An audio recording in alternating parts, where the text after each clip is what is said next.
सोंधी माटी जी इस क्लासेस में आपका स्वागत है। जैसा कि हम लोग मॉडर्न इंडियन हिस्ट्री कर रहे हैं और मॉडर्न इंडियन हिस्ट्री का आज हम लोग 45वां लेक्चर कर रहे हैं और एक बहुत महत्वपूर्ण टॉपिक है 1857 स्वतंत्रता के लिए संघर्ष। 1857 को हम प्रथम स्वतंत्रता संघर्ष बोलते हैं। कहते हैं ये प्रथम स्वतंत्रता संघर्ष हमारा कब लड़ा गया था? 1857 में। 1857 एक बहुत महत्वपूर्ण ईयर है हमारे स्वतंत्रता संघर्ष के इतिहास में। इसके विषय में बहुत सारी बातें की गई। 1857 पे बहुत सारे लोगों ने लिखा, बहुत सारे लोगों ने ये लिखा कि इसका स्वरूप क्या था, इसका महत्व क्या था, ये असफल आंदोलन था तो इस पर इतनी चर्चा क्यों। लेकिन कुल मिलाकर के देखा जाए तो 1857 का इतिहास हमारे जो भारतीय स्वतंत्रता संघर्ष है उसमें एक महत्वपूर्ण स्थान ये रखता है। इसके विषय में परीक्षा के दृष्टि से भी और सामान्य जानकारी की दृष्टि से भी दो बातें हैं। 1857 की क्रांति को हम 4-5 पॉइंट्स में लेकर के चलेंगे कि आखिर 1857 का संघर्ष क्यों हुआ था, 1857 कहाँ से प्रारंभ हुआ, यानी इसकी शुरुआत कैसे हुई थी, 1857 कहाँ कहाँ हुआ, क्या ये दक्षिण भारत में फैला, नहीं फैला, क्या ये पंजाब में फैला, नहीं फैला, यानी कौन सा एरिया अछूता रह गया और कौन से एरिया में, जैसे अवध का क्षेत्र, बंगाल का क्षेत्र, इन क्षेत्रों में ये रुहेलखंड फैला, ये पूरा क्षेत्र मजबूती से फैला। यहाँ पर असम में भी किया था, उड़ीसा के दत्तबंधु ने भी किया था, तो कहाँ कहाँ देश में फैला, कहाँ कहाँ नहीं फैला। और परीक्षा में एक प्रश्न आता है कहाँ इसका नेतृत्व किसने किया। तो आपको जब परीक्षा के लिए तैयारी करेंगे तो ये भी ध्यान में रखना पड़ेगा आखिर ये असफल क्यों हुआ। यानी 1857 का विद्रोह तत्कालिक रूप से सफल नहीं हुआ था, अंग्रेज़ों ने इसको कुचल दिया था।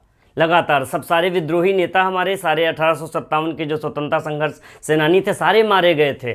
तो ऐसा क्या था कि क्यों ये असफल हुआ और इसका महत्व क्या है। कभी कभी किसी घटना का महत्व एक होता है अल्पकालिक, छोटा सा अल्पकालिक रूप से। तो ये घटना क्या हुई, 1857 का स्वतंत्रता संघर्ष फेल्योर, असफल हो गया। लेकिन दूरगामी प्रभाव किसी घटना का बहुत होता है। दूरगामी प्रभाव ये पड़ा कि जब अगला स्वतंत्रता संघर्ष हमारा मूल धारा आएगी, महात्मा गांधी के नेतृत्व में आएगी या कांग्रेस के नेतृत्व में उस समय आएगी, इंडियन नेशनल कांग्रेस के नेतृत्व में, तो 1857 के स्वतंत्रता संघर्ष को, 1857 की क्रांति को एक उदाहरण के तौर पर प्रस्तुत किया गया। और ये दीर्घकालिक रूप से हमारे भारतीयों के लिए गौरव की बात हो गई। हमारे भारतीयों में जो उस समय के नेता थे, चाहे रानी लक्ष्मीबाई हों, चाहे नाना साहब हों, चाहे कुंवर साहब हों, इन नेताओं का नाम बड़े आदर के साथ लिया गया और कहा देखो इन्होंने 1857 में ही हमारे देश को आज़ाद कराने के लिए अपने प्राणों की आहुति दे दी थी। तो ये एक जो स्पिरिट थी ये 1857 ने दी थी। तो हम इसके दीर्घकालिक प्रभाव थे, इन बातों पर रहेंगे। अब ये तो इतनी हेडिंग्स के बीच में हम इसको पढ़ेंगे, 1857 को समझ गए होंगे आप। अब 1857 की हम शुरुआत करते हैं कि 1857 को लेकर क्या विचार हैं। देखिए, कोई उस समय जो इतिहास लिखा जा रहा था 2-3 धाराओं में चल रहा था। तो जो औपनिवेशिक इतिहासकार थे या यूँ कह लीजिए अंग्रेज इतिहासकार थे, वो क्या इसको सिद्ध करते। उन्होंने सिद्ध किया कि 1857 का स्वतंत्रता संघर्ष एक सैनिक विद्रोह था, सैनिकों द्वारा किया गया सरकार के विरुद्ध विद्रोह था।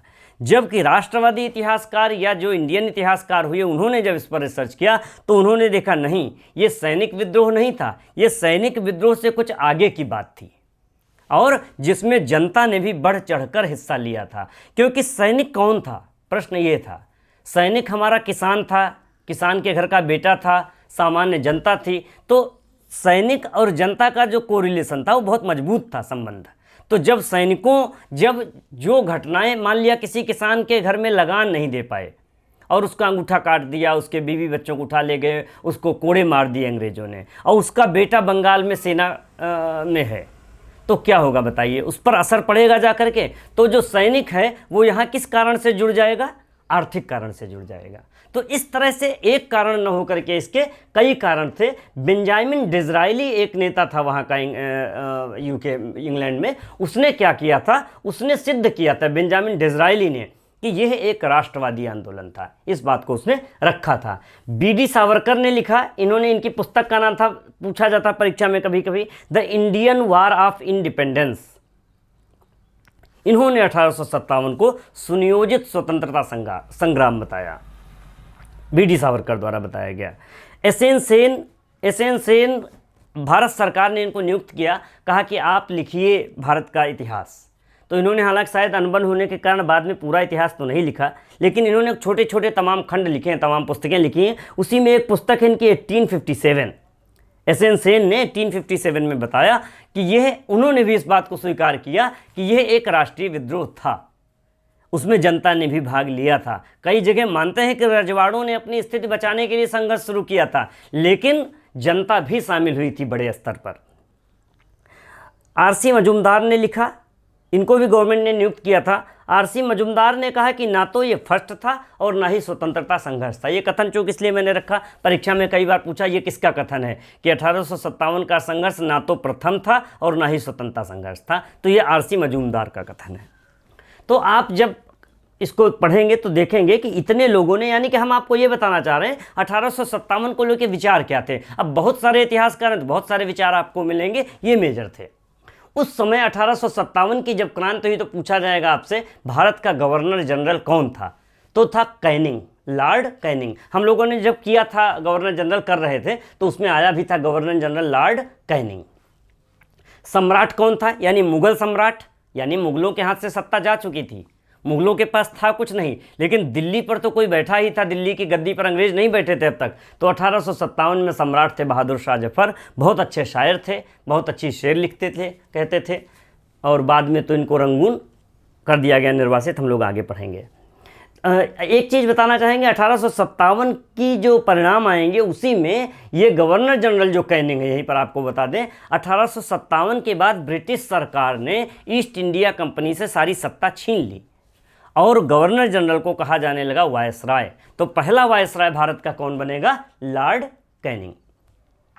अब प्रश्न उठता है कि 1857 का संघर्ष क्यों हुआ था, इसके क्या कारण थे। तो मैंने एक दिन आपको और बताया था कि आप आंसर राइटिंग में इसको लिखते होंगे, जब कोई प्रश्न का उत्तर लिखना होता है, किसी भी चीज़ के जब कारण खोजने होते क्यों हुआ था, तो हमें उसके कुछ ढांचे सांचे लेने पड़ते हैं। जैसे आर्थिक कारण क्या है, राजनैतिक कारण क्या है, धार्मिक कारण यदि कोई दिखाई देता है, सैनिक कारण क्या है। तो आर्थिक, धार्मिक, सामाजिक, राजनीतिक, हर में दो दो चार चार महत्वपूर्ण पॉइंट होते हैं जिनके आधार पर वो घटना घटी होती है, आपको जाननी चाहिए।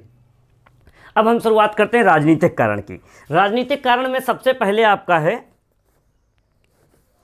एक तो उस समय लॉर्ड डलहौजी, इसके पहले याद होगा आपको ये गवर्नर जनरल कौन सा पढ़ा था हम लोगों ने, लॉर्ड डलहौजी।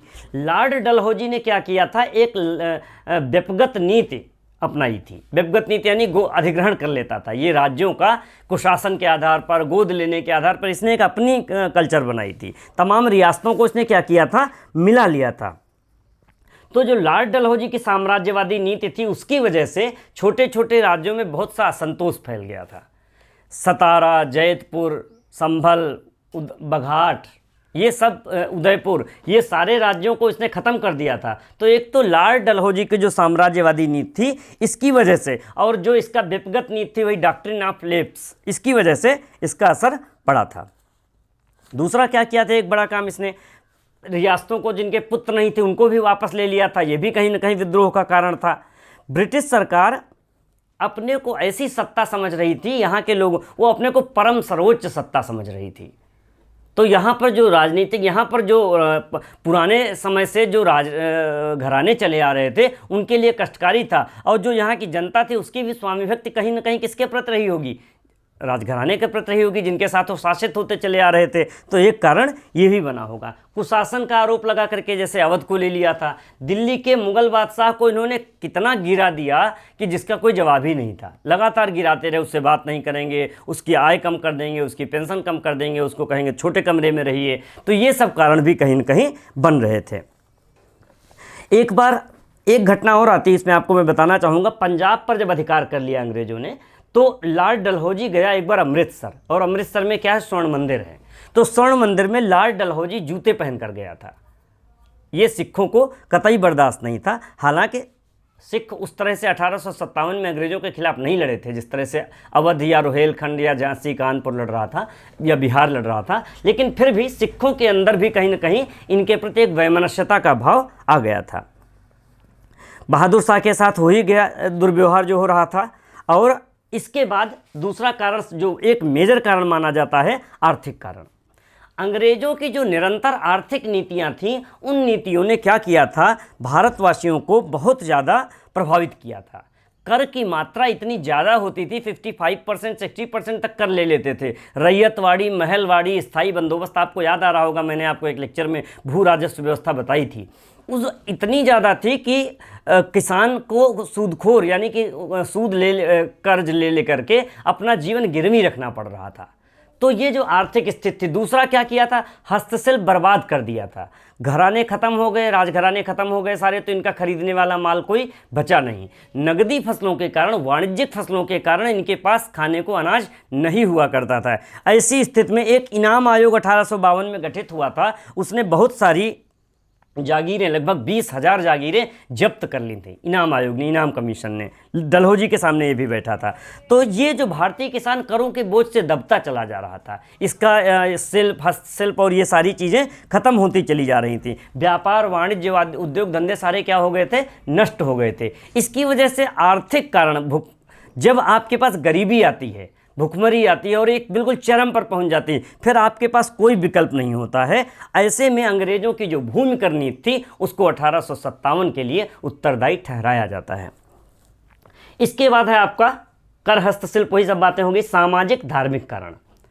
अब सामाजिक धार्मिक कारण ये थे, किसी भी समाज को उसकी जब कल्चर में, उसके समाज में फेरबदल होता है। हम ये नहीं कह रहे कि प्रगतिशील वो है परिवर्तन या नहीं है। आज के समय में भी कोई आप प्रगतिशील परिवर्तन करना चाहें, जैसे मान लिया दहेज प्रथा पर भारत सरकार ने एक गवर्नमेंट एक्ट बनाया हुआ है, डॉरी एक्ट, उसके तहत आपको जेल होगी, सब कुछ होगा। लेकिन अभी भी आप सब जानते हैं कि दहेज प्रथा कहीं ना कहीं विद्यमान है। अब हम कहेंगे हम भी प्रगतिशील हैं, आप भी प्रगतिशील हैं, सारे लोग प्रगतिशील हैं।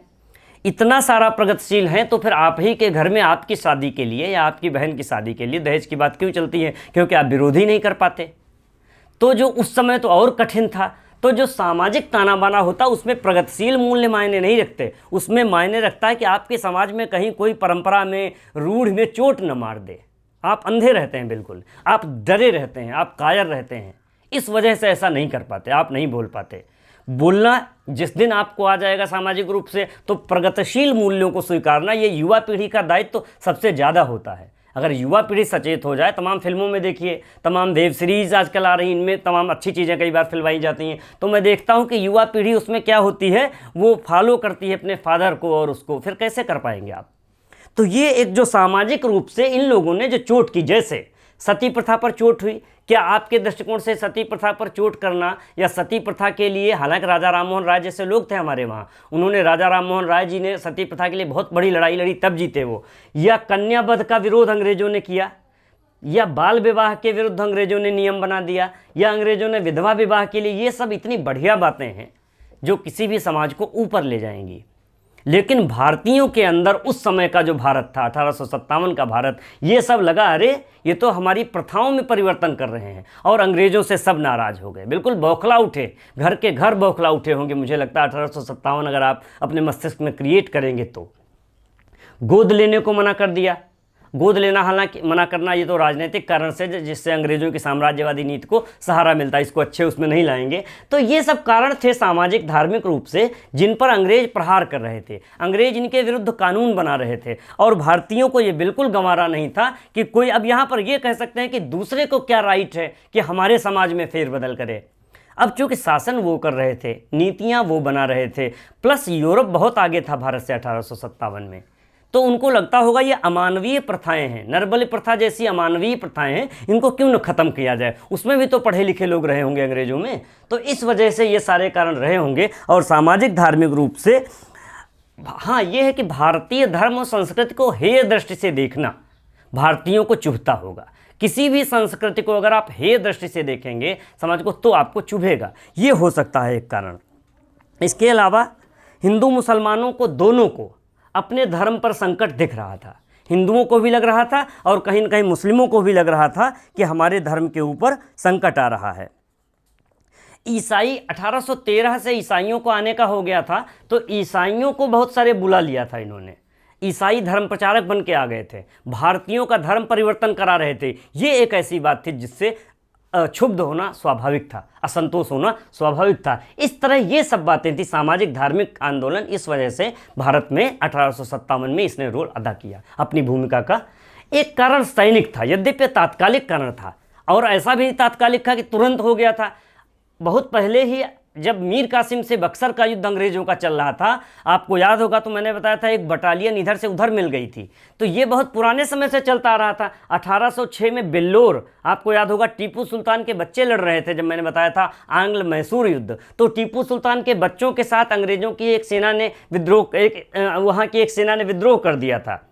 तो 1806 में, यानी कि वो सेना तो भारतीयों की थी लेकिन अंग्रेजों से विद्रोह कर दिया था। तो ये घटना 1806 में बिल्लोर में ही हो चुकी थी। अब जो सैनिक थे उनको सबको तमाम सुविधाएं दी जाती थी, एक जैसे डाक सुविधा रहती थी फ्री ऑफ कास्ट। इन लोगों ने क्या किया, अंग्रेजों ने निःशुल्क डाक सुविधा को ख़त्म कर दिया। प्लस सैनिकों से कहा गया भारत में समुद्र को पार करना धर्म से च्युत हो जाना था। धर्म से यानी कि पथभ्रष्ट हो गए, धर्म से भ्रष्ट हो गए आप।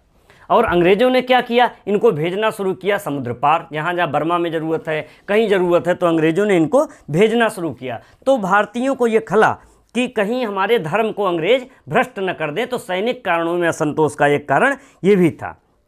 सैनिकों का वेतन बहुत कम था, 7 रुपये प्रति माह या कितना, आप देखेंगे एग्जैक्ट आंकड़ा आप चेक कर लीजिएगा, उसमें आ जाएगा। उसी में उनको वर्दी, खाना पीना सारा सेटअप करना पड़ता था।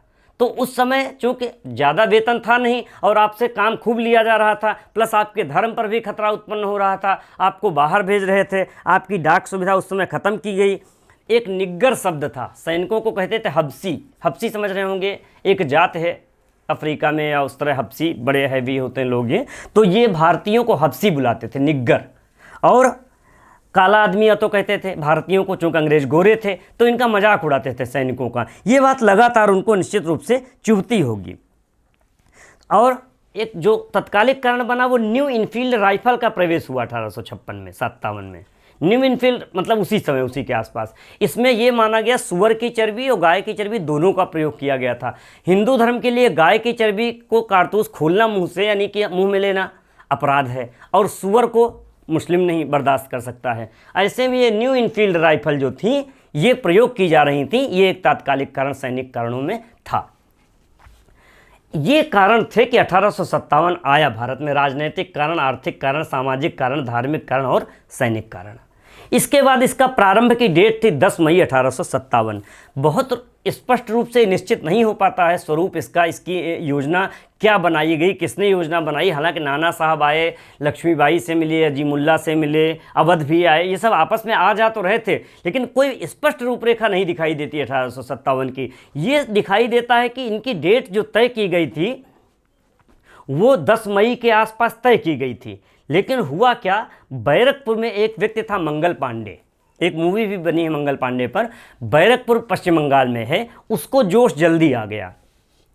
उसने 29 मार्च को ही 1857 को बैरकपुर की छावनी में मंगल पांडे ने 34वीं रेजिमेंट का जवान था, इसने विद्रोह कर दिया। लेफ्टिनेंट बाग, बिलोबी, कौन कौन वहाँ पर थे, उनकी हत्या कर दी कुछ लोगों की। जब इसने हत्या की तो कुछ सैनिक इसके साथ और आए, इसको तो फांसी पे लटकाया ही गया और लोगों को भी लटकाया गया। इससे अंग्रेज सतर्क हो गए। 10 मई 1857 को माना जाता है मेरठ के सैनिकों ने बिगुल फूका, और 1857 की क्रांति की शुरुआत यहीं से हुई, 10 मई 1857। तो हुआ क्या, ये जितने आप आगे नाम देख रहे हैं कहाँ कहाँ, अभी हम बताएंगे आपको, ये सबकी डेट अलग अलग हो गई। जब सबकी डेट अलग अलग हो गई तो अंग्रेज़ों को आसान हो गया, आज इनको ख़त्म कर लिया लखनऊ, फिर देखा बरेली संकट में, बरेली ख़त्म कर लिया, फिर देखा कानपुर में सर उठा रही रानी लक्ष्मीबाई, वहाँ ग्वालियर में सर उठा रही हैं, तो वहाँ से अपना वो कर लिया सिंधिया। तो इस तरह से अंग्रेज़ों को बहुत आसान हो गया। अगर यही योजना कहीं एक तिथि में संचालित होती और किसी एक मजबूत नेतृत्व के हाथ में होती तो हो सकता है 1857 में अंग्रेज यहाँ से भाग जाते। और इतिहास में होता जैसी कोई बातें होती नहीं, क्योंकि जो घट चुका होता है वो इतिहास होता है, इसलिए इस पर अब बहुत ज़्यादा चर्चा करना हम लोगों का उचित नहीं। हमको तथ्यों पे जाना होगा कहाँ कहाँ, परीक्षा के लिए भी और आपकी जानकारी के लिए भी।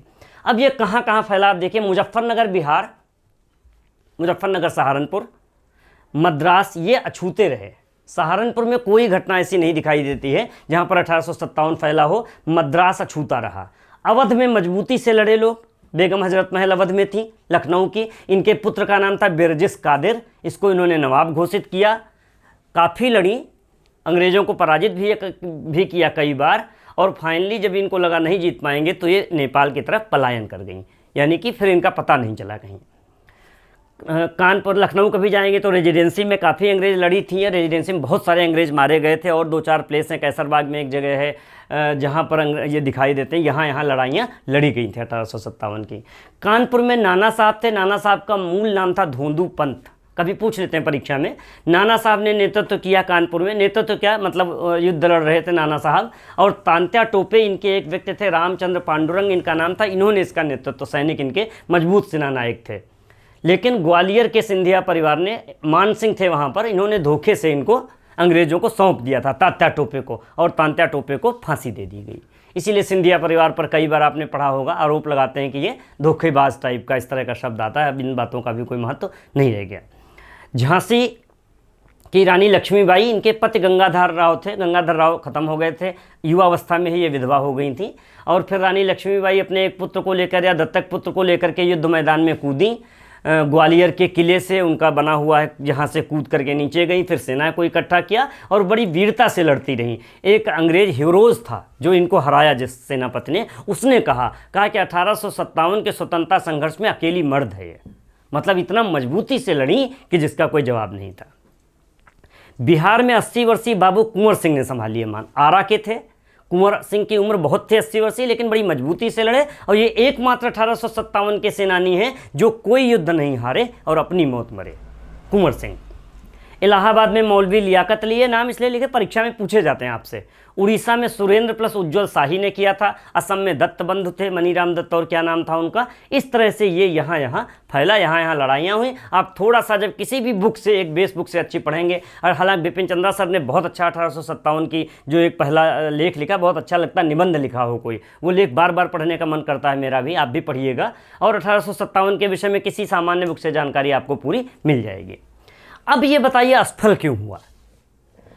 अभी चर्चा तो हो ही गई इतनी सारी, आप समझ रहे होंगे असफल क्यों हुआ। क्योंकि ये एक रूपता नहीं थी, एक योजना नहीं थी, कोई कुशल नेतृत्व नहीं था, इनके पास बहुत अच्छे हथियार नहीं थे। ये लड़ रहे थे भाला से, तलवार से, और वो लड़ रहे थे तोपों से। अंग्रेज़ों के पास अच्छा बारूद खाना था, तो ये कारण तो था ही। लेकिन एक और कारण था, सीमित इनका क्षेत्र था, सीमित जगह पर लड़े। देसी सामंतों की जो गद्दारी थी, जैसे पुआया के राजा ने भी किसी को पकड़ा दिया था, उन्होंने पकड़ा दिया, प्लस कई जगह छूता रहा। कैनिंग कहता है कि अगर ये लोग न होते तो हम उड़ गए होते आंधी में। इतनी तेज़ आंधी थी 1857 की। कैनिंग कहता है कि इन लोगों ने बीच में हमको बचा लिया, यहीं के लोगों ने बचा लिया, यहीं के लोगों ने इतना सपोर्ट कर दिया। खासकर जैसे व्यापारी वर्ग नहीं आया सामने, उसको क्या लगता है, व्यापारी वर्ग लड़ाई से दूर रहता है, उसने सोचा ये लड़ाई झगड़ा होगा तो उसका व्यापार प्रभावित होगा, वो नहीं बोला 1857 में। शिक्षित वर्ग नहीं बोला, शिक्षित वर्ग में राष्ट्रीय जनमानस की चेतना बाद में आएगी मजबूत, अभी वो ज़्यादा नहीं बोला। उसको लगा अरे ये सब तो अपने राजतंत्रों को बचाने का प्रयास है, और कहीं ना कहीं बात ठीक भी थी। रानी चाहे आप अगर असली में जानना चाहते हैं, कटु सत्य है, तो चाहे रानी लक्ष्मीबाई हों, चाहे नाना साहब हों, चाहे बाजीराव वो दिल्ली के थे बहादुर शाह जफर हों, ये सब अपना राजगद्दी ही बचा रहे थे, अपना राज सिंहासन बचा रहे थे। अंग्रेज अगर इनमें से किसी को सुरक्षित कर देते तो नहीं टच करता, इनको नहीं इनसे लड़ता। तो कहीं ना कहीं ये बात थी। तो यहाँ के जो शिक्षित वर्ग रहा होगा उसको लगा होगा यार ये तो अपना सिंहासन बचा रहे हैं, हमारे लिए नहीं लड़ रहे हैं, इस वजह से वो भी साथ में नहीं आया। ये कारण थे, योग्य नेतृत्व का अभाव था, इनके साधन कमज़ोर थे, इनका जन समर्थन, यद्यपि कुछ इतिहासकारों ने कहा है कि जन समर्थन इनको मिला था, और इसमें डाउट नहीं कि मिला था, जनता इनके साथ आई थी, लेकिन बहुत ज़्यादा नहीं आई थी। जन समर्थन एक होता है ना सैलाब, जैसा बाद में गांधी को मिलेगा, वो नहीं मिला था। इसके बाद इसके महत्व की बात कर ले थोड़ी सी। अब महत्व जो है इसका, भारत में जो राष्ट्रीयता के बीज का रोपण हुआ, वो यही वो समय है। 1857 के संघर्ष ने भले असफल हो गया, लेकिन राष्ट्रीयता के बीज रोप गया वो, और यही पेड़ बनेगा आगे, और गांधी जी के नेतृत्व में आकर के बाद में देश स्वतंत्र होगा। संवैधानिक विकास का सूत्रपात हुआ। अंग्रेजों को ये लगा कि अब आप बहुत दिन तक शासन यहाँ ऐसे नहीं कर पाएंगे, परिवर्तन करने होंगे कुछ। तो इन्होंने संवैधानिक विकास का सूत्रपात किया। भारतीयों को धीरे धीरे ही सही, हालांकि कई साल बाद 92 में पहली बार मिलता है भारत के व्यक्ति को अपने उसमें संविधान में लेते हैं शासन में, लेकिन धीरे धीरे भारतीयों का ये बढ़ाने लगे कद। परिणाम ये रहा कि मुगल शासन भारत से समाप्त हो गया। बहादुर शाह जफर को रंगून निर्वासित कर दिया गया, वहीं इनकी मृत्यु हो गई। जो नेता मिले वो मार दिए गए, कुछ फांसी लटका दिए गए, बेगम हजरत महल जैसे लोग भाग गए। यानी कि कुल मिला के भारत से राजतंत्र का मोटा मोटा सफाया हो गया। कंपनी शासन के युग का अंत हो गया। जो EIC थी, ईस्ट इंडिया कंपनी, अब तक शासन कर रही थी, 1857 के युद्ध से वो समाप्त हो गई। और जो अंग्रेज सरकार थी, रानी थी अंग्रेजों की, जो वहाँ रानी को यहाँ का प्रमुख घोषित कर दिया। यानी क्राउन जो है ब्रिटेन का, वो प्रमुख हो गया। और गवर्नर जनरल को कहा जाने लगा वायसराय, क्योंकि अब वो किसका प्रतिनिधि हो गया? रानी का प्रतिनिधि हो गया, कंपनी का नहीं रह गया।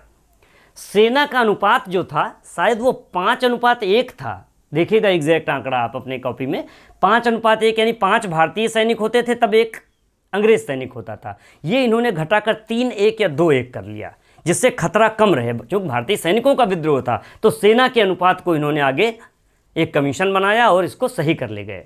भारतीय राज्यों में अहस्तक्षेप की नीति ले आए। अब तक जो ये फट से भारतीय राज्य को मिला लेते थे कि गोद नहीं लिए, गोद लेने में मिला लिया, कुशासन पे मिला लिया, अब ऐसा नहीं रह गया। अब इन्होंने कहा कि नहीं, भारतीय राज्यों में हम अहस्तक्षेप की नीति अपनाएंगे, यानी उनके जब तक जरूरी नहीं होगा तब तक हम हस्तक्षेप नहीं करेंगे। तो ये मुख्य कारण रहा, ये मुख्य इसके परिणाम आए। 1857 का जो प्रभाव आया कि ये असफल समाप्त हुआ, लेकिन इसके प्रभाव व्यापक थे। ईस्ट इंडिया कंपनी की ओर से अब इंग्लैंड की सरकार ने भारत पर अपना ध्यान, ईस्ट इंडिया कंपनी के बजाय इंग्लैंड सरकार ने भारत पर अपना ध्यान केंद्रित कर लिया था। और 1857 में स्वतंत्रता संघर्ष ने अंग्रेजों व भारतीयों की दूरी को और अधिक बढ़ा दिया था। जो खाई थी इनके बीच की वो और बढ़ गई थी, क्योंकि इसमें जो भाग लेने वाले लोग थे उनको बहुत प्रताड़ित किया गया। जब प्रताड़ित किया गया तो उनकी दूरी क्या हुई? अंग्रेजों से बढ़ी। और इस प्रकार से भारत में एकता व राष्ट्रीयता की भावना को प्रबल करने का एक अवसर मिला, जिसको भारत ने लाभ भी उठाया। इस प्रकार ये 1857 का लेक्चर था। कहीं मिलता है, मैंने कॉर्नर पे लिखा है, मुझे इतिहास में नहीं ठीक से मिला। कमल का फूल और रोटी, ये 2 चिन्ह थे, साइन थे, जो 1857 के क्रांतिकारियों को एक दूसरे तक पहुंचाए गए थे। ठीक है। दूसरी बात, उस समय जो मिर्ज़ा गालिब थे, जिनका नाम आप पढ़ते हैं, बहुत अच्छे शायर थे, वो दिल्ली में थे इस रक्तपात के दिन 1857 में। तो उन्होंने कहा कि क्या मुझे अल्लाह ने इसीलिए जीवित रखा था कि इतना सारा रक्तपात मुझे देखना पड़े, यानी मेरे सामने रक्त का सागर बह रहा है। तो आप अंदाज़ा लगाइए, एक शायर लिखता है कि कितना सारा रक्तपात उस समय हुआ होगा। इस प्रकार ये 1857 की क्रांति का लेक्चर हमारा कंप्लीट हुआ। अब हम इसके बाद 1857 के बाद आगे बढ़ेंगे। तब तक के लिए आप लोग अपना होमवर्क करते रहिए। 1857 बुक से पढ़िएगा। आपको उज्जवल भविष्य की बहुत सारी शुभकामनाएं। धन्यवाद।